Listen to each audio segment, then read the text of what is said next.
Saya olahraga itu biar saya bebas makan. Biar saya bebas. Oke. Pernah dengar itu kan? Pernah dengar. Jadi saya olahraga, saya lari, saya nge-gym itu biar saya bisa makan enak sepuasnya. Dokter setuju dengan ucapan itu? Jelas enggak. Loh, kenapa, Dok? Soalnya pertama,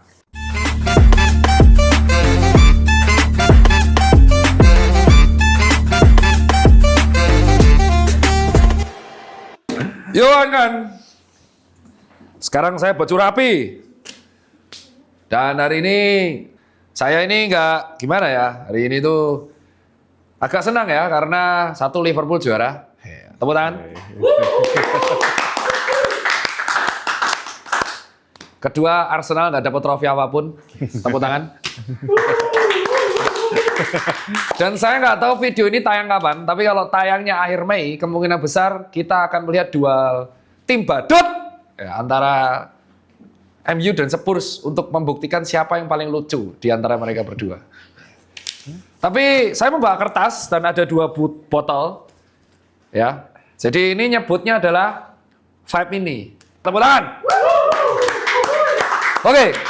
Dan kali ini ada bintang tamu, tapi sebelum kita mengundang gongnya, ini saya harus mengatakan buat kalian semua, kita akan undang dulu the only one, ya. Kita panggil Daniel Mananger, silakan masuk depan. Bukan, enggak, ini contoh. Jadi ini contoh orang yang nggak pernah makan serat, jadinya seperti ini. Aduh. Ya, silakan. Masuk juga gua. Ya, enggak usah pakai mic ya. Ya, sekarang jadi hari ini kan kita sebelum ada Dr. Adrian, Iya, Pak. kita tuh harus bincang-bincang mengenai fungsi serat. Setuju? Setuju. Ya, alangkah lebih baik bukan sama orang yang sehat. Iya, Pak. Ya. Jadi ada konsultasi saya langsung. Umur kalau boleh tahu berapa? Ya. Satu, Pak. Yang keras, umur 40 tahun. Daniel Mananger umur 40 tahun, betul? Betul, Pak. Kerjaan tiap hari begadang, betul? Iya, Pak. Karena editor. Betul, Pak. Ya, makan karbo terus. Iya, Pak. Olahraga nggak pernah. Iya. Medical check up terakhir Kemarin, Pak. berapa tensi? Belum keluar hasilnya, Pak. Kan Oh, belum keluar. Belagu kan? Sekarang saya tanya, ya kan? Apakah Anda tahu Daniel Mananger? Iya, Pak. Serat itu penting? Penting, Pak. Penting banget. Penting. Penting banget. Makan nggak seharian? Tiap hari saya harus pakai sayur, Pak. Sayur apa? Sayur banyak, ada sayur bayam sama kangkung, 2 hal itu harus ada, Pak. Seberapa banyak? Ya, segini loh. Nasinya? Tapi lihat, utarakan. Kenapa Anda sering begadang? Karena Ngejar deadline. nggak. Kenapa harus ngeditnya malam? Ah, itu dia, karena susah tidur. Kliennya banyak. Tepuk tangan buat Daniel. Yang kalau tidak berubah, insya Allah stroke. Ya, Daniel ini sebenarnya udah konsisten ya. Long story short, dia ini rajin jalan kaki. Dan saya tahu pola makannya juga sehat. Tetapi dikarenakan dia gaya hidupnya memang kalong, keputar dan hampir 15 tahun dia seperti itu. Jadi dia ada circadian rhythm, nggak bisa tidur di waktu malam. Ya, dan saya yakin orang-orang seperti Daniel ini banyak yang nonton. Ya, kerja shift malam, ya kan, nggak bisa tidur pagi. Ya, minimal tolonglah penuhi kebutuhan seratnya. Kenapa? Tahu yang edukasiku yang ini? Usus bledos. Tahu? Ya. Salah satu tahu ada yang penyakit namanya appendicitis ya. Ada tahu appendicitis, tahu usus buntu. Usus buntu itu bukan karena Anda makan terus goglok, bukan. Makan, sisa makanan masuk. Ya betul. Makan langsung lari masuk, bukan. Rata-rata usus buntu disebabkan satu infeksi jelas, kedua memang karena ada sebagian dari genetik, yang ketiga dikarenakan makanan-makanan di dalam usus itu nggak lancar. Jadi akhirnya tersumbat. Dan tersumbat itu akhirnya masuk ke appendix usus yang sebenarnya nggak berguna. Dan karena terlalu kelamaan di situ, jadi membusuk, abses, dan jadi infeksi. Ya, nyerinya tuh kalau ditekan di sini itu ciri khasnya. Nah, cuman karena banyak orang meremehkan nyerinya usus buntu, yang akhirnya menyebabkan dia usus buntunya itu menjadi pecah atau perforasi. Jadi nyerinya seluruh perut. Itu yang menyebabkan saya kemarin wek-wek. Nah, itu sebenarnya salah satu faktor utamanya adalah kurang konsumsi serat. Dan tujuan kita kali di sini adalah bukan saya ceramah, ya, tapi saya mengundang bintang tamu. Ini tanda kamu kekurangan serat. Walau kamu rajin makan, clean, nge-gym, tapi masih gampang kembung atau lemes. Nah, tanda-tandanya adalah sering sendawa, pola BAB tidak lancar, dan badan tidak fit. Dan yang itu akan berpengaruh pada daya tahan tubuh. Alias ngisengnya bebelen, atos, tainya keras. Ini nggak ada silit panas, tapi tainya cukup keras. Kita sambut yang prakteknya di rumah sakit dekat rumah Brawijaya Antasari. Tidak lain tidak bukan Dokter Adrian SPKFR Aipo K.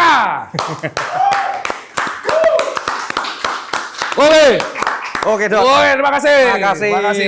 Makasih. Wah, Dokter Adrian ini terkenal dengan satu baby face. Ya, yang kedua adalah beliau suka stretching. Ya. Stretching. Terkenal dengan nama Dokter Medok. Gih, Akhirnya betul. podcast juga. Akhirnya, bener, Dok. Nah, sebelum kita atraksi dulu, Dok. Macam sirkus ya. Jadi, tolong sebelum kita sharing-sharing serat, 5 tips stretching yang bisa dilakukan di rumah untuk pekerja seperti Daniel yang kerjanya seperti dia, editor, ngedit, duduk terus duduk gitu terus. ya. Oke. Coba langsung. Yuk langsung. Oke. 5 ya. 5. Kita urut aja dari atas ke bawah. Ya, atas sih. Dari kepala leher. Nah, biasanya kalau duduk lama kan mesti sini. Otot leher, upper trap, levator scapula tuh suka tegang tuh, Dok. Oke. Nah, tangannya putar belakang, kita stretching samping gini dulu. Lakukan, Daniel. Ya, relax. Dihitung 10 detik. Terus kalau udah gantian kanan kiri. Ini 1. Ini bisa dilakukan sambil duduk ya. Sambil duduk berdiri 1 sampai 10 ya. Betul. Tuh. Terus yang kedua, Dia ngelipat lehernya aja nggak bisa. kurang gini ya. Terus yang kedua, levator scapula, posisinya sama tapi kepala nunduk. Nah, ini Bisa bakal nggak, ketarik Nil? sampai belikat. Coba ulangi lagi tuh gimana tuh? Gini. Coba. Kau lakuin. Gimana itu? Pusing diri. Coba ulang lagi dong. Terus pusing tuh dia. Kok lurus? Kurang turun, Mas. Kurang turun lagi, Mas. Lehernya nggak bisa nekuk. Itu akibat lemak mengumpul. Yang ketiga, ada lagi dong. Ada. Terus buat area belikatnya, biasanya suka tuh belikatnya kan pegel. Kita bisa lurus, ya. Kayak reaching ke depan, badannya bungkuin. Bungkuin. Nah, pelan. Kok malah kretek dia? Kereta bisa. Bisa aja ke stretching, terus gara-gara kaku banget ada bunyi. Gejala kanker itu? Hujan. Oh, bukan. Bukan. Tahannya sama 10 detik. Ah. Nah, terus keempat, nah ini buat kalau ngedit terus, biasanya otot dada kan kaku. Nah, lama-lama posturnya bungkuk ke depan, makin tua bisa makin bungkuk, ya. Berarti tangannya ke belakang, kita kayak senderan, nah lihat ke atas. Pegangin itu peok nanti. Kursinya peok itu. Kursinya bukan kameranya. Hah? Tahan 10 hitungan. 10 hitungan. Lakuin. Ini artinya tim yang klien yang peduli sama videographer. Yang terakhir tuh Terus ada. terakhir, jangan lupa duduk lama, pinggang, pantat juga biasanya tegang. Caranya Ya, kita bisa kayak duduk posisi sila, duduk Vincent. ya. Siku yang kanan silangin. Nah, terus kita putar. Nah. Nah, rasain di pantat sama pinggang. Bah. Sama tahan 10 sampai Kamu punya tulang 20 belakang detik. nggak? Punya lah ya. Punya. Badannya kayak terenggiling gitu. Nah, itu wis gampang tuh. Nah, thank you. Itu tips Siap. buat teman-teman yang kerjanya mirip Daniel. Jadi tekanan dari klien besar, ya, dan editingnya besar. Nah, jadi ini Dok, langsung to the point ya. Oke. Emang maksudnya serat sebagai meal plan aktif dalam pola makan sehat itu gimana? Pertama, kalau kita makan tadi 1 piring. Nah, tadi Mas Daniel kan sempat ditanya itu, Dok. 1 piring nasi seberapa? Semua ini tadi katanya. Jadi sebenarnya kalau standar 1 piringku lingkaran gede, ya nasi itu paling enggak 1/4. Seperempat tok. 1/4. Modar. Paling enggak 1/4. orang ini. Seperempat tok toh. 1/4. Terus 1/4-nya lagi protein. Dengarkan itu. Ya, protein hewani. Nah, dengarkan itu. Hewani. Terus 1/4 sampai setengah, lah itu campuran vitamin, mineral, sayur, protein nabati, buah. Jadi itu sisanya vitamin, mineral, dan serat itu bisa setengah lebih dari piring. Oh. Jadi yang sebenarnya itu idealnya gitu. Idealnya. Kalau misalkan kita anggap menu warteg, yang walaupun garamnya banyak. kita bisa siasati sama dok. Nasi, misalnya juga aku kadang makan siang itu kan cepet, juga beli warteg, nasi ya udah seperempat. Nasi seperempat, ya. Terus baru protein sama sayur, itu aku bisa 2 sampai 3 porsi. Kalau goreng? Enggak goreng, undang enggak. Kayak tauge, buncis, yang Tumis-tumis. Tumis-tumis. Cica ya. Tumis-tumis Cica, ya. casawi. Bener. Dengarkan itu. Bener. Sayur nangka tapi pakai hati. Nah, sebenarnya pertanyaan berikutnya, Dok. Ya. Itu kan tadi makanan seimbang. Yes. Kalau misalkan kayak Daniel, dia kebanyakan karbonya. Ini contoh-contoh real, kebanyakan karbo, tapi badannya kan nggak begitu obes. Salah satu side effect-nya dari kekurangan serat, setelah saya baca beberapa artikel medis, apakah salah satunya juga faktor resiko buat appendicitis? Itu betul, betul. Kayak yang dokter jelasin tadi. Intinya, pasti kalau orang kekurangan serat itu kan identik ke pencernaan. Ya, sembelit, konstipasi, terus juga beberapa kasus diare, walaupun lebih sering konstipasi. Nah, tapi banyak orang yang nggak ngeh, dok. Serat itu juga berhubungan ke metabolisme gula dan otot. Oh gitu? Diterangkan itu, Dok, gimana itu maksudnya? Jadi gini, ya ini yang banyak belum ngerti dan ini penting banget. Jadi pada serat, intinya kita kalau makan serat, itu kan proses penurunan makanan di saluran pencernaan kita itu kan menjadi lebih optimal, menjadi lebih lambat. Ya, nah tujuan lambat itu apa? Supaya waktu makanannya turun, itu saluran pencernaan terutama usus itu bisa menyerap optimal. Lah yang diserap itu kan macam-macam karbohidrat, protein, dan lain-lain. Nah, pada saat menyerapnya optimal, itu peningkatan kadar gulanya itu nggak langsung tinggi. Oh, saya glycemic index-nya nggak dia tinggi ya? Bener. Jadi kalau kurang serat, kalau dia cepat, ya penyerapannya nggak optimal, peningkatan glycemic index-nya tinggi. Oke. Nah, lah kalau penyerapan glycemic index-nya nggak tinggi, berarti kan metabolisme gula darah pun nggak tinggi. Oke. Ya kan kalau gula darah nggak tinggi, gula juga pengaruh ke metabolisme otot kita. Terus selain itu juga ngurangi resiko dari nantinya kencing manis, ya. Nanti kalau gula terlalu tinggi pun juga bikin mediator-mediator inflamasi naik, yang akhirnya badan-badan kan jadi lebih gampang sakit, imunitas turun, ya penyakit metabolik itu lebih gampang muncul. Jadi itu mungkin salah satu alasan banyak anak muda, terutama yang kerjanya malam-malam itu sering sakit, bukan nyalain tipes ya? Bukan. Salahin cangkemmu yang makannya nggak enak. Gitu. Nah berikutnya yang pengen saya tanya ini, saya pernah baca nih artikel medis dan jurnal medis. Oke. Dan itu viral sampai akhirnya difilmkan di salah satu series di Netflix. You Are What You Eat. Ya. Oke. Jadi salah satu faktor penting dalam hidup sehat itu sebenarnya sebelum olahraga adalah pola makan. Ya. Dan ini getol banget di-post oleh nutrisionis, salahnya Pak Felix. Oke. Kan ganas banget itu. Beliau kan sangat hitam dan putih. Bener. Soal makanan sehat. Benar. Dan yang saya tanya adalah, ada sebuah image, saya olahraga itu biar saya bebas makan. Biar saya bebas. Oke. Pernah dengar itu kan? Pernah dengar. Jadi Pernah saya banget. olahraga, saya lari, saya nge-gym, itu biar saya bisa makan enak sepuasnya. Dokter setuju dengan Tidak. ucapan itu? Jelas tidak. Loh, kenapa, Dok? Soalnya pertama, you are what you eat itu memang benar banget. Bahkan dulu tuh pernah baca buku lama, Miracle of Enzyme kayaknya. Yang pernah dengar gak, Dok? Pernah. Pernah ya? Itu kayak buku Itu lama S1 banget. itu. Nah, iya. S1 itu yang aku, bikin 2010. profesor Jepang. Ya. Ya. Dan itu bukunya bagus banget. Dia sebenarnya nerbitin untuk awam. Pada intinya tuh peran enzim pada tubuh kita. Oke. Nah, enzim itu kan ya selain di tubuh ada, kebanyakan yang menambah enzim dalam tubuh kan adalah dari makanan. Oke. Ya, jadi memang apa yang kita makan tuh penting banget. Terus yang kedua tadi terkait kalau udah olahraga makannya bisa sembarangan loh, itu jelas salah kaprah. Ya, kenapa? Soalnya pertama, kalau memang benar udah olahraga terus udah sesuai standar WHO, ya kan bisa 3 sampai 5 kali seminggu, 150 menit minimal. Bener. Itu ya sudah benar sesuai rekomendasi.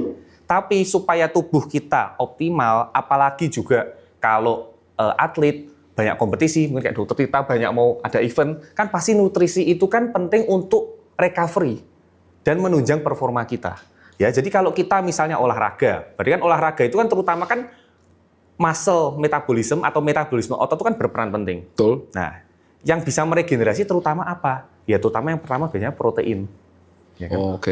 Protein, terus mikronutrien, ya, vitamin, mineral, baik itu dari vitamin D, mineral yang lain. Nah, jangan lupa serat itu juga. Serat itu maksudnya mikronutrien? Masuknya sebenarnya mikronutrien, ya. Dia itu kan sebenarnya ya vitamin, mineral dan serat. Oke, sekarang kita masuk ke KFR-nya, kedokteran fisik rehab. Betul. Kita tahu bahwa yang diurus di KFR itu bukan hanya pasien-pasien cedera olahraga, Yes. tapi pasien stroke. Betul Pasca recovery misalkan Daniel amit-amit pulang dari sini kelindes truk. Amit-amit. Jadi di sininya kakinya nggak bisa jalan. Betul. Itu kan di recovery juga. Ya. Bukan Daniel Manangar, Daniel Soeharto. Nah, beda orang. Beda. Bukan kamu Nil, gak usah GR. Daniel Sugiantoro, siapa tahu kan.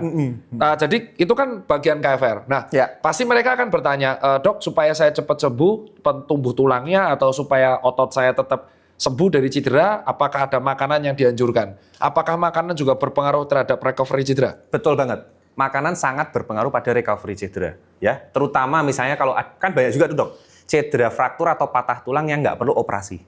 Oh Ya iya. kan banyak. Ya. Misalnya kan contoh di kelingking, di jentik. Heeh. Ya, kalau misalnya dia cuma avulsion atau fraktur kecil, kan nggak perlu. Biasanya kan pakai cuma gips luar Ya aja. betul. Ya kan? Nggak perlu wiring ya. Bener. Ya, terus misalnya mata kaki atau apa dulu aku juga pernah retak malleolus. Gara-gara nendang orang ya. Gara-gara Taekwondo. Ngeri loh ini. Baby face. Beneran. Muka boleh baby face, kaki kayak babi bro. Uraimu. Lah, itu pun aku kan juga nggak dioperasi.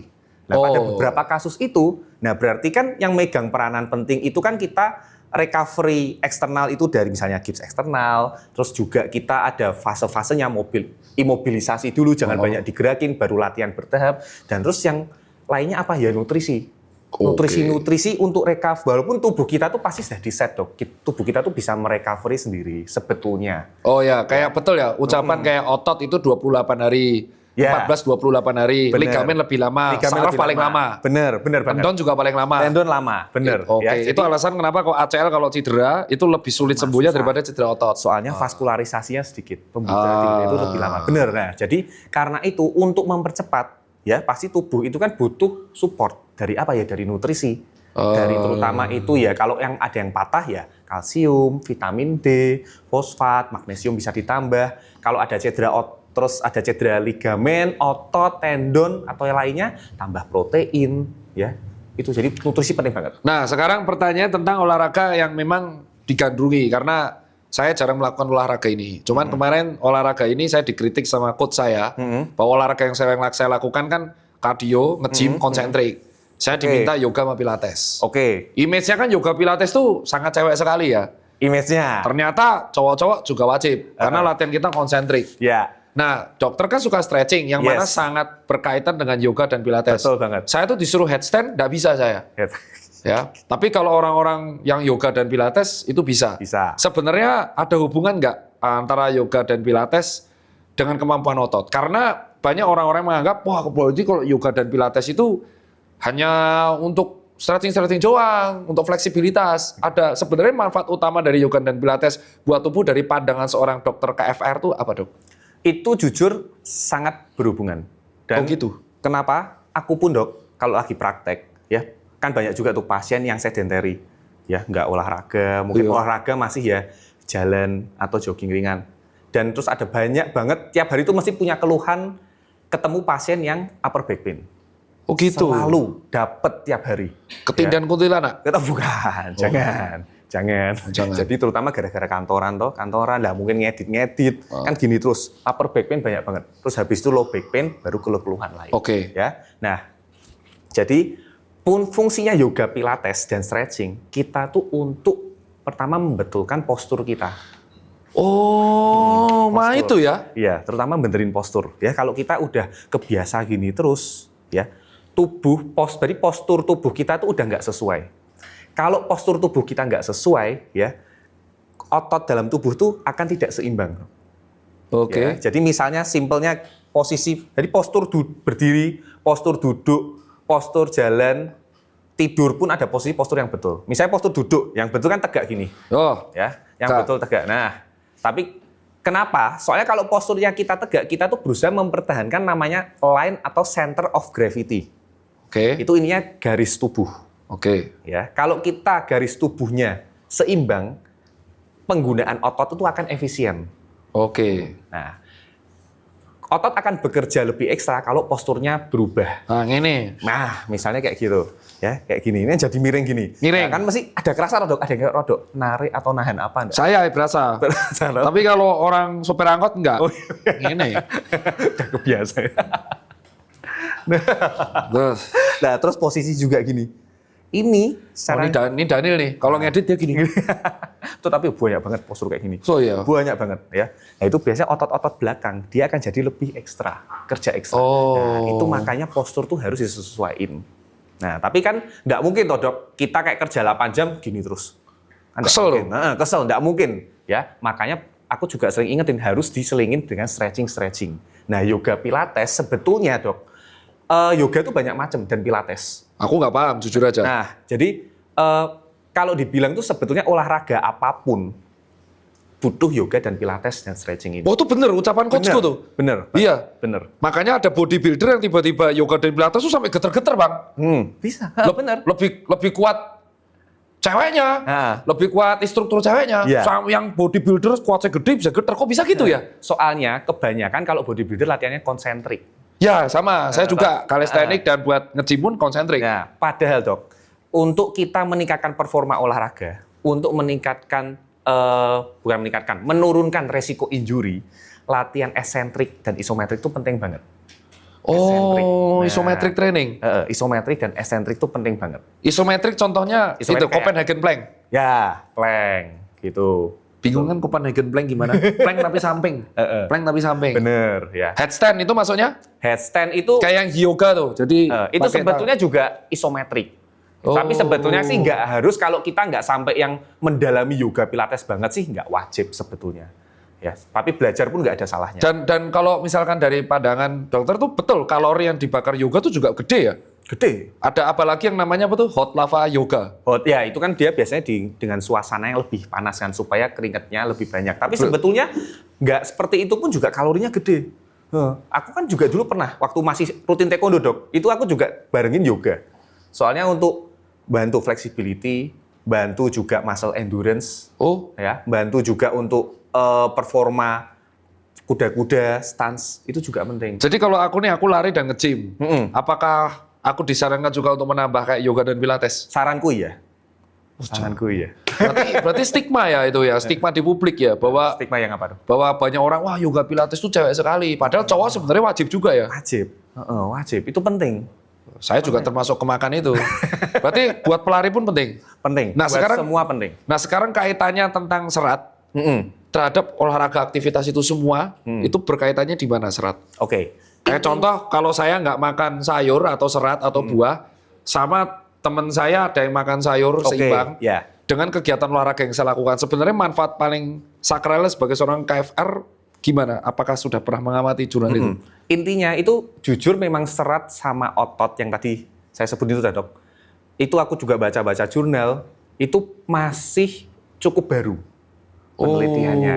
Jadi aku baca-baca jurnalnya itu rata-rata 2002, paling ada sih satu kayaknya 2010. Tapi itu satu tok. Terus aku lain-lain nemukan hubungan otot dan serat itu 2022, 2023, 2024. Itu rata-rata masih baru dok. Penelitian dari Jepang, nanti bisa dilihat tuh. Ada, terus Korea ada, terus dari mana lagi aku agak lupa. Nah, pada intinya serat itu perannya ke olahraga itu ke ototnya. Nah, untuk recovery-nya dan untuk performanya. Apa hubungannya? Intinya tadi itu dok, bahwa kalau kita seratnya cukup, itu pengaruh ke indeks glikemik, ke gula kita. Glikogen ya? Lebih ke glukosanya dan insulinnya.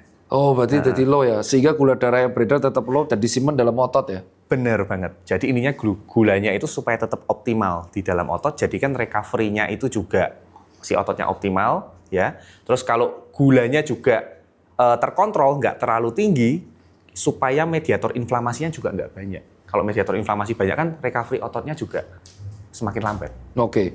Nah, ada impact nggak buruk atau dokter Adrian pernah dapat pasien orang yang makanannya berantakan, konsumsi seratnya rendah dan dia kebanyakan karbo kayak yang diomongkan Mas Adirai. Ada yang bahkan nggak makan protein sama sekali, datang ke dokter recovery-nya terhambat. Lumayan banyak. Recovery-nya terhambat. Lumayan banyak, betul. Jadi mungkin nggak apa ya, nggak kelihatan banget recovery terhambat, tetapi satu cederanya berulang. Oh, repetitif, injury Jadi- prone. Jadi bisa aja, misalnya nih pernah cedera Hamstring. hamstring pernah, aku yang pernah dapat itu cedera, area pergelangan, tendon pergelangan tangan. Ya, tendon pergelangan tangan kebetulan kayaknya pasiennya itu main pedal sama tenis. Wah, Ya, double. dua. Waduh, HIT dua-duanya. Dua-duanya. Lah, kebetulan juga tak tanya pola makannya. Pola makannya ya dia kurang ngejaga. Nah, dari situ ternyata sering cedera-cedera, tapi ada faktor lain juga ya. Dia jarang warming up, jarang cooling down. Oh, warming up juga penting ya? Penting banget. Aku Cooling baru down juga. tahu pentingnya warming up tuh setelah aku daftar ke pelatihan lari. Ke pelatihan lari. Jadi Penting banget. jadi pelatih lariku selalu negur kalau warming up.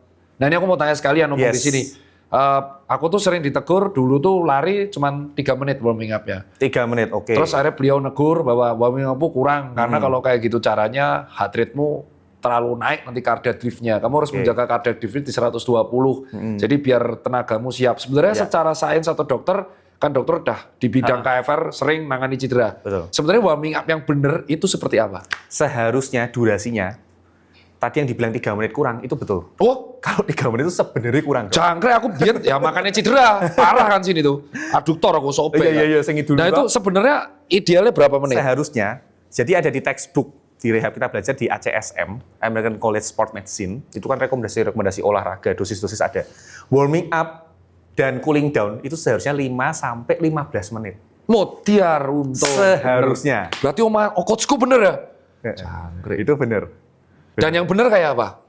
Yang intinya kita dynamic stretching, ya, dan kedua melakukan gerakan sesuai olahraga yang akan kita lakukan. Jadi contohnya kalau dynamic stretching itu kan, nah biasanya di kontenku itu kan yang aku, misalnya kayak tadi tuh gerakan-gerakan itu lebih ke static stretching. Betul. Ya, itu kan untuk ke cooling down sebetulnya. Terus yang kedua kalau dynamic stretching itu seperti kayak gerakan-gerakan. Oh kayak kayak kemarin tuh aku dulu nggak bisa drill, sekarang udah jago. Wah, dulu nggak bisa saya, dipaksa saya belajar, ya kan? ABC drill bisa ya. Nah. ABC drill lah. Itu ternyata finishing warming up di situ. Finishingnya sebelum mulai ya. Ya tapi kan kita deg-degan dok. Kok Iya. aku tuh sebagai polos ya, ini aku mau tanya lagi kan heart rate-ku 120-an. 120. Setelah warming up. Tapi setelah aku warming up sampai agak 120-an, Ya. pas race tuh jadi enak. Malah naiknya lambat. Bener. Kenapa gitu? Itu soalnya jadi kayak kita itu pada saat warming up udah sampai di titik 120, tapi tepat ya dok, nggak boleh dalam waktu singkat zet. Nggak. Betul. Memang harus bertahap gini. Betul. Ya. Jadi itu kayak cakupan VO2 max kita, terus kesiapan muscle kita untuk mencakup oksigen itu lebih siap. Jadi makanya waktu kayaknya kan misalnya dokter kayak udah gembrobios ya, waktu olahraga, waktu warming up. Aku pun juga sama zaman taekwondo tuh. Iya, Kalau gembrobios dulu sampai kayak gitu. Nah, sampai gitu tapi mungkin ambil nafas bentar, mungkin 5-15 menit, habis itu performanya jadi enak. Iya betul. Nah, Itu yang terjadi kenapa aku dapat PB berturut-turut Nah, kayak gitu. itu Dan yang aku betul. pernah tanpa warming up hancur.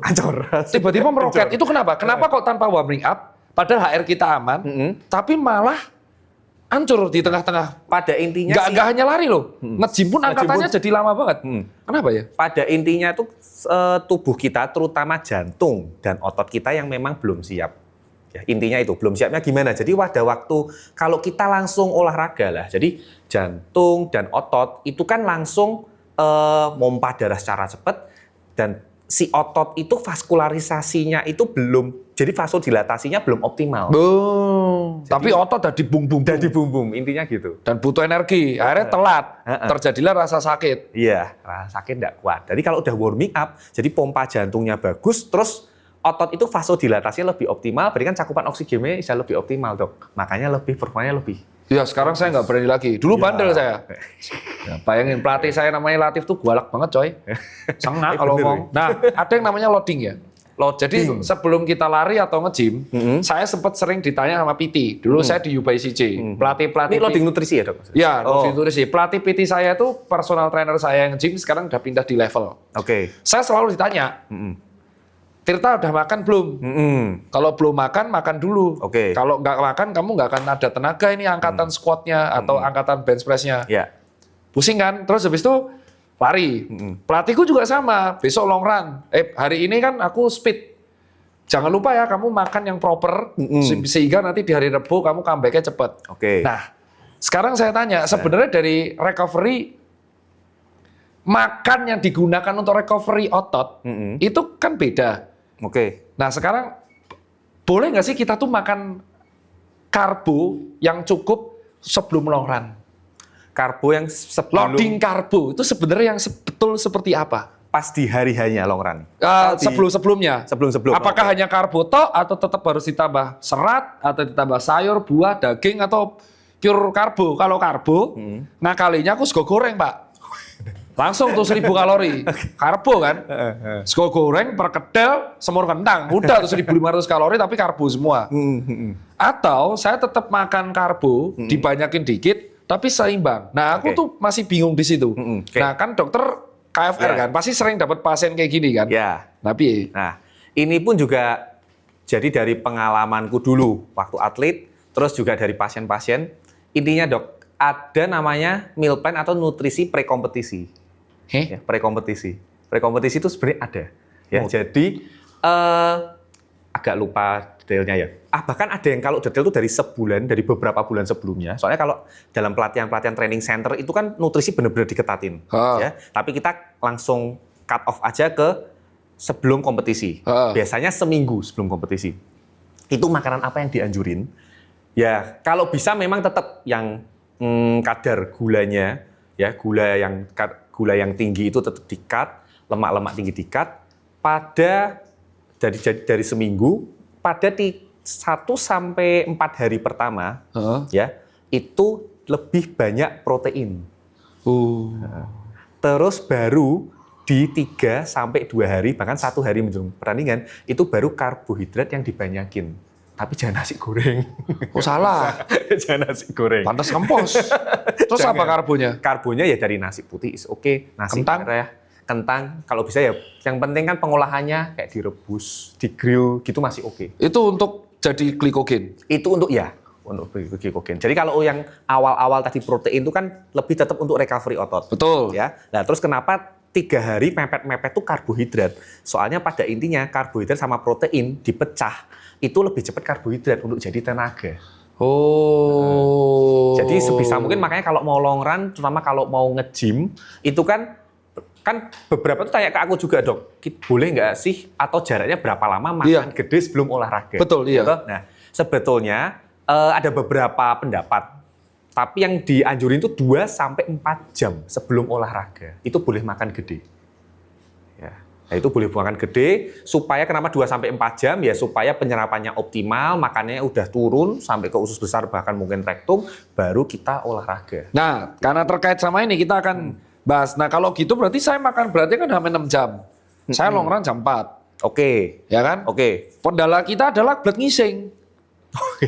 Blood ngising bisa tidak tepat. Ini kalau orang bukan non Jawa, blood ngising blood berak, Mas. Bayangkan Anda mau long run, itu tai dan gedor-gedor silit. Pengen keluar. Nah, sebenarnya apakah itu wajar kita mau long run, terus kita blood terus ketika long run kita blood itu ditahan boleh nggak sampai selesai? Nah, ini repotnya nih, Dok. Ya. Sebetulnya kalau secara medis ya jangan ditahan sebetulnya. Ya, soalnya kan karena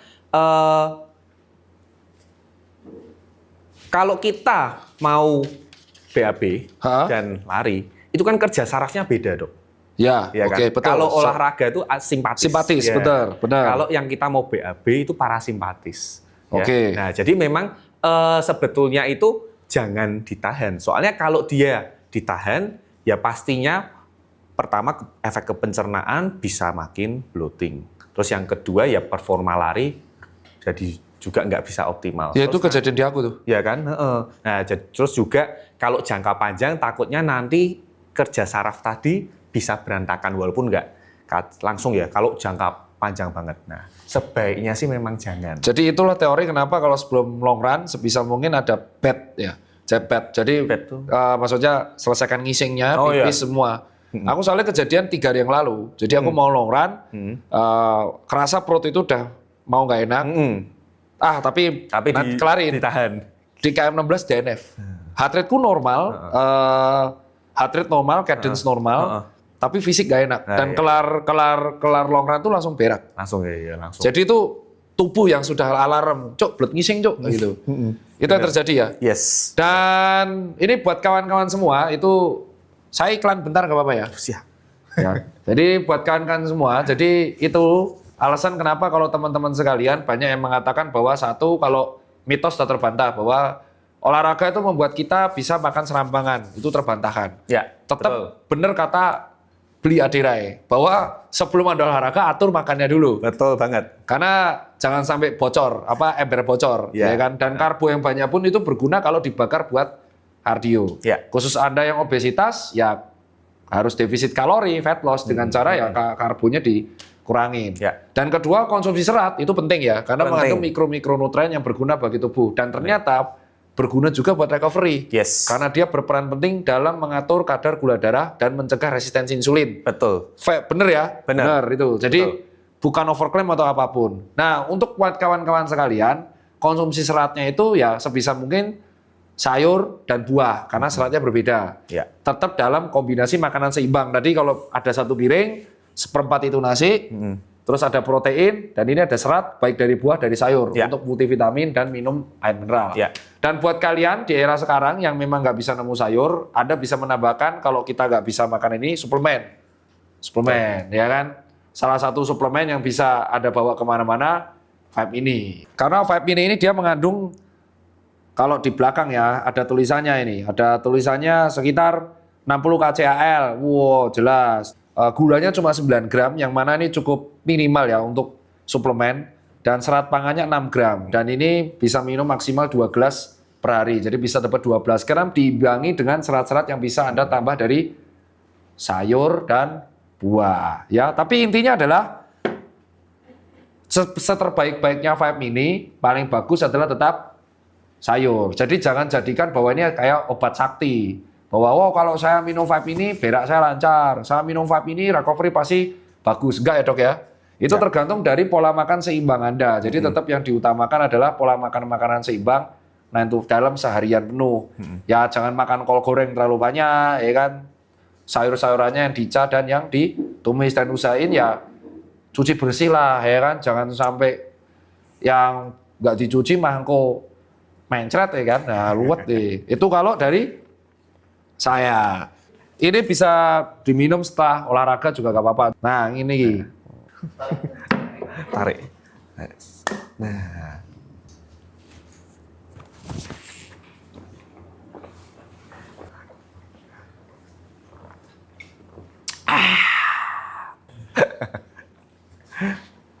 Tapi kesalahan orang itu sekarang, ini Pak Dr. Adrian, mereka tuh menjadikan suplemen sebagai kebutuhan utama. Ya, Padahal suplemen namanya tambahan. betul. Kayak contoh maksudnya, sebaik-baiknya protein adalah real food. Yes, benar banget. Pak Felix udah bilang itu, jadi sebaik-baiknya ya protein hewani. Yes. Baru protein nabati, baru akhirnya kalau nggak cukup, untuk orang-orang baru ditambah whey protein. Sama kayak serat, sebaik-baiknya adalah ya sayur dan buah. Kalau nggak cukup, baru ini bisa dibawa 2 gelas per hari. Nah, kita kembali ke topik utama. Oke. Nah, kalau dari rutinitasnya Pak Dr. Adrian, Pak Dr. Adrian saya lihat itu sangat concern di stretching ya. Ya. Dan sangat concern juga di stretching buat orang kantoran. Oke. Ya. Betul. Sebenarnya dari sekian banyak, kalau misalkan ada orang yang tanya, kan secara medis dikatakan 150 menit per hari olahraga. Ada solusi nggak? Kemarin ada yang bantah. Saya nggak ada waktu segitu. Saya cuma punya 80 menit per minggu. Per minggu. Oke. Efektif nggak? Untuk orang-orang sibuk seperti ini, yang kita tahu terutama pejuang cuan di Jakarta, sarannya Pak Dokter gimana nih? Sebetulnya kalau sekali lagi kita back to rekomendasi dulu ya dok ya. Kalau rekomendasi WHO kan 150 menit per minggu, itu intensitas sedang. Tuh. Nah, jadi sebenarnya ada tambahannya, dia intensitas sedang atau moderate intensity.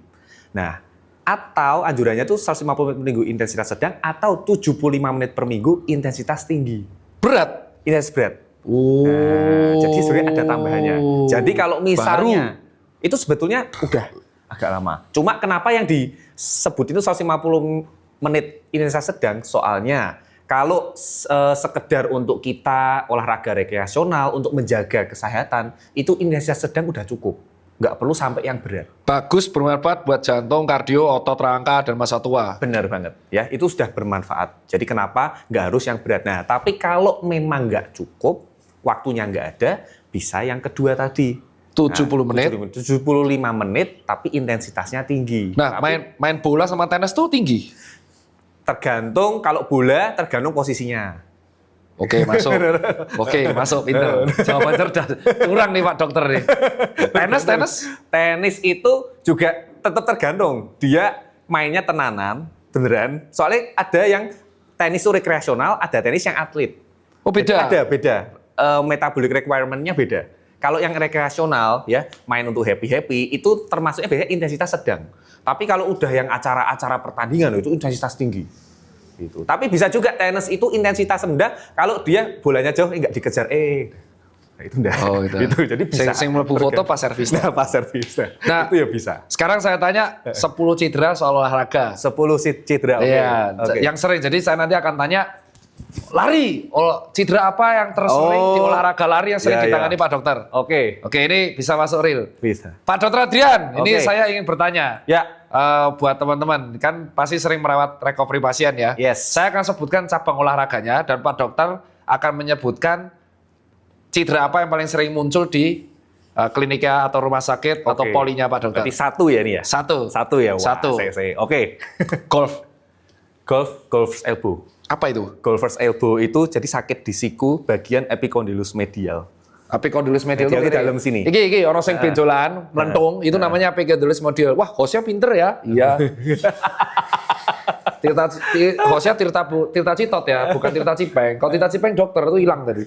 Dicotosi tadi. Nah, ini ya di sini ya. Bener. Ini kok iso? Kok bisa soalnya, nah, epicondylus medial itu tempat, kan otot kan origoinsersi ya dok ya. Nah, dia tuh origo dari flexor forearm untuk kita gini. Ya gini. Kita Nih gini ya, forearm ya. Ya, Terus lah ini ya. gerakan-gerakan golf soalnya identik waktu mukul swing dia banyak pakai fleksornya. Oh, gejala yang muncul. Gejala muncul nyeri siku, terutama area sini. Terus ngetesnya simple. Misalnya diginiin, ya, coba lawan-lawanan. Nah, kalau di sini sakit di sini, itu sudah curiga kuat golfer's elbow. Oke, nomor 1. Cedera kedua yang paling seru di olahraga basket. Ankle sprain. Ankle sprain. Ankle sprain. Walaupun bisa di mana-mana ya. Cuma kemarin akhir-akhir ini lagi banyak dapat ankle sprain basket. Ankle sprain dikarenakan gerakan crossover. Karena crossover ada yang habis Pivot. rebound salah jatuh. Oh, Gitu. pivot ya. Iya, ankle sprain. Ya. Ya, itu teman-teman pasti dah tahu ya. Ya. Nomor 3 yang Oke. paling sering lagi viral. Tenis. Sebenarnya nggak viral sih, sudah dari dulu yang viral kan satunya. Tenis. Kebalikannya, tenis elbow. Piye tenis elbow? Tadi golfer's elbow tuh Flexor. epicondylus medial, bener flexor ya. Ya, Bener, sini, sini. betul. Kalau tenis elbow, Gini. nah yang epicondylus lateral. Ya, yang ini. Iya. Ya, betul. Pinter ya si hostnya ya. Mantep loh. Lulusan mana sih ini? Ya, ini jadi gini kan karena tenis. Karena malah backhand. Oh, the backhand ya? Soalnya, nah kalau kebalikan, kalau golfers tuh yang origo di sini itu sih otot-otot flexor. Oke. Kalau yang di sini otot-otot extensor. Oh. Berarti ngetesnya kebalikan dok. Gini dilawan. Oh sakit di sini. Curiga. Bahu juga? Bahu. Kalau bahu ada bisa juga. Bisa juga. Tapi kan bahu itu bisa terutama tendonnya bisa robek. Supraspinatus paling sering. Oke, terus yang berikutnya yang paling sering sekarang lagi pelatangannya ada di mana-mana, pedal. Sebenarnya sama satu, tak tambahi satu lagi TFCC. Loh kok iso ya? kok bisa sampai sini? TFCC. Itu kan tenis meja yang sering. Itu sebenarnya enggak juga kok dok. Motor? Karena pedal kalau orang pakai motor agak jarang sih. Motor malah seringnya CTS. Oh, carpal tunnel syndrome. Karena gini, syndrome. getaran ya. Udah kejawab tuh nomor 6. Pedal kok bisa gitu gimana? Jujur sih aku belum pernah coba. Tapi pada bilang bahwa raketnya itu lebih berat. Pegangannya cukup beda. Jadi dia itu kalau yang gripnya belum kuat, jadi dia overuse. Oh. Jadi TFCC itu singkatan dari Triangular Fibrocartilage Complex. Ya, intinya itu ada jaringan di sini ya dok ya, di area kartilagunya di area sisi ulnar, dia mengalami peradangan. Oh iya, kayak bursitis. kayak Sejenis. Bengkak, bursitis ya. Tapi bisa nggak bengkak? Bisa nggak bengkak. Suwe. Tapi kalau Pegang. di USG bisa kelihatan, mungkin ada tearnya dikit di situ. Kalau dipegang toh di berarti area sini toh. Hah? Nah, dipejet itu sakit. Oh, berarti kayak tesnya plantar fasciitis ya? Ya. Tapi plantar fasciitis yang Pasien di sini. ditumit. Oke, tadi udah jawab motoran CTS karena Ya. banyak olahraga motoran. Si Hakim Moge itu menganggap motoran sebagai olahraga. Itu orangnya. Itu orang. Pakai ekmek kata dia tuh olahraga, touring tuh olahraga. Membakar kalori banyak. Iya ini aja nggak apa-apa. Terus habis itu angkat beban. Angkat beban. Terserah powerlifter, bodybuilder. Itu bodybuilder, powerlifter, angkat beban di gym. Oke, Yang shoulder. mainannya bukan ini ya, mainannya bukan mesin. Ya. Dumbbell dan barbell. Shot rotator cuff injury. Duh. Shoulder. Shoulder. Shoulder. Dalam gerakan apa, Dok? Terutama kalau nge-gym dia banyak latihan ini sih. Dumbbell press. Oh, shoulder press. Shoulder press kalau dia belum benar-benar kuat ya. Terus nah, ini sebetulnya kalau gym terutama kalau dia CrossFit. Banyak gini juga. Calisthenics juga. Calisthenics juga. Ya kan gantung. Aku 2 kali cedera di situ. Rotator cuff injury bisa impingement. Ya, si tendonnya keteken atau bisa ada robekan juga di tendon atau mungkin bursitis. Tian, bursitis itu paling bisa. sering. Terutama kalau kita keseringan dip. Dan kalau misal kita bench gak kuat, kompensasi kan. Di situ. Oke, masuk. Low back pain jarang malahan. Low back pain banyak juga. Nah, tadi sebenarnya jujur aja dok ya, dari yang dokter sebutin semua tadi, itu hampir semua mesti ada low back pain. Semua. Hampir semua. Makanya nggak disebut. Banyak low back pain. Itu udah 7 loh. Dari Soalnya- 7 olahraga itu low back pain. Makanya hampir semua tuh banyak low back pain. Jadi kayak lama-lama tuh aku kayak, oh kok banyak yang, orang ngeremehin latihan core muscle. Banyak yang ngeremehin, mungkin nggak ngeremehin ya. Kedua, males dok. Soalnya Capek. latihan core capek. Tapi sepenting itu. Buat semua olahraga sepenting itu. Oke, Gitu, core training ya. Core training. Sit up doang saya sudah cukup. Cukup nggak sit up doang? Enggak. Enggak. Apa 5 latihan core training yang bisa dilakukan untuk menguatkan, tapi bukan di rumah yang ideal? Yang ideal itu kalau kita core, nah kan otot harus kita bagi dari otot-ototnya, rectusnya, Terus abdominis, terus oblik, terus Ini foto Dr. Tirta ya, Nih. yang six pack. Nah intinya semua ototnya sebisa mungkin kan Bukan Tirta Citot, Tirta. Yang pertama ya yang aman plank. Ya, plank. Ada banyak tuh. Plank. Dan sebetulnya plank itu kalau diposisin macam-macam baik dia yang lurus, Iya. elbow, Copenhagen, Berat itu, Copenhagen. misalnya masing-masing aja itu 30 detik Capek, Pak. capek banget. Hasilnya luar biasa. Iya, spider ini masuk nggak? Spider Masuk. bener. Tahu. Itu masuk juga. Masuk. Leg raise? Leg raise masuk. Ya, jadi plank, terus spider gitu bisa, terus leg raise. Masuk. Ya. Terus kalau buat yang upper itu crunch. Waduh, berat banget itu. Berat banget. Berat itu paling hindari kalau itu. Berat kalau itu. Terus tadi sudah berapa tuh? 4 ya? 4, kurang 1. Satu lagi bisa yang ini. Aku lupa namanya, yang muter. Teng. Oh ya. Russian twist. Russian twist. Ya, Russian twist pakai double. Dan bener. ini diangkat dua-duanya. Nah, kalau Kayak- pemula mungkin taruh C aja, itu Iya. berat. Tapi kalau Berat itu. Nah, kalau udah gini wah, goyang-goyang. Enak itu. Jangan. Dan itu harus pakai matras ya. Matras Biar tulang ekor nggak sakit. Bener, sakrumnya nggak lecet, area kulitnya situ nggak lecet. Oke, Bener. sekarang 3 olahraga terakhir. Badminton. Badminton terakhir mirip sih TFCC banyak. Oh, yang smash ya. Smash Ada yang itu putus banyak. ya tendonnya? Ten- Ini lutut. lutut, Meniskus. Enggak ya, malah jarang ya. meniskus banyak dok. Jujur kalau di pasien aku lumayan banyak, tapi merata. Oh, Sama. semua masih ada resiko. Ada resiko. Cuman yang unik di badminton tetap selalu Tetap, yang iya. dominan ya. Itu Betul. alasan kenapa kemarin yang sempat pensiun pemain, kalau cederanya udah di bagian tangan yang sini terus berkabuan, injury prone dia langsung pensiun ya. Karena sembuhnya lama ya nih. Betul, dan ya mungkin sebelumnya recovery-nya nggak pernah optimal. Ya, jadi kalau recovery nggak optimal kan berarti kan misalnya ada yang robek, belum benar-benar 100% nyambung, masih ada robekan dipakai lagi ya robek lagi. Oke. Robek lagi. Yang 2 terakhir ini yang saya lakuin, lari. Road running. Ini 2 langsung 2. 1 road running, 1 trail running atau lari di gunung atau hiking. 2 Oke, ini. nah ini lutut baru. Oh, tetap ya. Lutut, ini lutut. Lutut ini bisa banyak ya, tapi yang aku sering nemu pertama tendinopati patella. Oh iya, yang Ya, kalau depan. sakit banget ini. Sakit di Sini, bawah samping. tempurung. Ih, sakit banget itu kalau dibuat lari. Nah, Oh. terus kedua ITB syndrome. Nah, ITP ya, Ya. yang kalau disiniin nyeri kayak tusuk ya. Ya, ITB syndrome. Singkatan apa itu? Iliotibial. Iya. Oh, pinter sih, goblok saya itu. Iliotibial. Iliotibial. Iya, terus satu ITB, satunya tadi tendinopati ya. Tendinopati patella. Terus satu lagi kalau area dalam ini bisa meniskus kolateral ligamen. CMCL-nya injury atau daerah sini ya sering juga meniskus. Walaupun meniskus tadi ya di olahraga lain bisa. Nah, cara mencegah untuk orang yang lari supaya ininya nggak kena lututnya. Supaya lutut nggak kena, intinya strengthening dan stretching-nya. Nah, jadi strengthening terutama ya, nggak dari quadricep, adduktor, Tuh hancur hamstring. Ini sekeliling. Jadi kalau otot paha, lah buat teman-teman jangan cuma quadricep tok. Otot paha semua. Ya, termasuk hamstring Semua. ya. Hamstring. Hamstring itu paling berat itu. Berat. Deadlift itu RDL itu terbaik. Terus setelah lari, jangan lupa cooling down, stretching optimal di area paha, glutes, betis, semua. Oke, kalau hiking dan trail running, naik gunung yang paling sering pernah nanganin, ada pasien? Ada. Trail running itu kemarin mah dapat ITB terus. Sama ya? Oh, ITB terus? ITB. Kemarin dapat berapa? Lumayan banyak tuh pasien ITB trail run. ITB lumayan. Jadi dengan adanya hobi-hobi gini penghasilan Pak Dokter meningkat ya?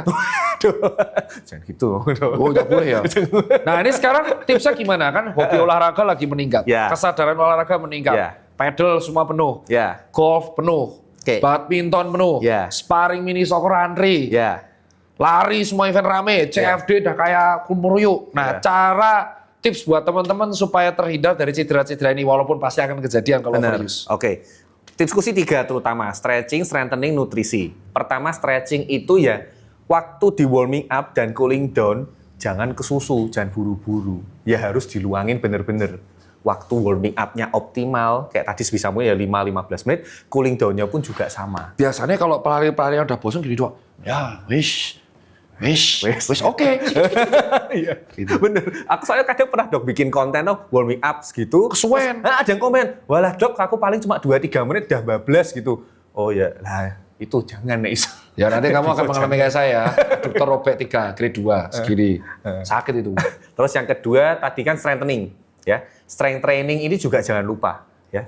Otot soalnya fondasi kita mau olahraga apapun, terutama ya olahraga lari, itu kan kalau ototnya nggak kuat, otomatis tumpuannya berubah kemana? Ke sendi, ke jaringan-jaringan, kayak tendon, Oke, fisikal berarti ya. Mirip. Tekanannya kalau ada otot disebarkan ke otot, tapi kan ototnya nggak kuat Otot nggak disebarkan kuat, ke tulang sama ligamen tendon. Bener, makanya kita harus dilatih. Nutrisi? Jadi latihan otot. Nutrisi tetap. Tadi itu dok, jadi makan olahraganya banyak, tapi makannya sembarangan ya nggak boleh. Proteinnya harus cukup, vitamin mineral harus cukup. Gitu. Nah, buat pesan buat teman-teman yang di masyarakat mengenai kebutuhan serat, gimana tuh? Masih buat olahragawan atau teman-teman yang hobi olahraga atau lagi cedera, lagi patah, emang serat penting dok? Nah, tanya, pesan. Jawabannya dari yang tadi kita bahas semua jelas penting, ya. Walaupun ini memang mungkin banyak yang belum sadar ya tentang pentingnya serat. Soalnya pada mikirnya kan serat tuh ke pencernaan. Iya, ternyata bisa teman-teman juga buka, kita lihat jurnal-jurnalnya itu terbaru ternyata hubungannya ke otot tadi. Ya hubungannya ke performa otot, hubungannya ke bantu recovery dari otot. Ya jadi buat teman-teman siapa tahu mungkin yang udah rutin olahraga tapi kok kayak ototnya gampang sakit, gampang pegel, ya performanya nggak optimal.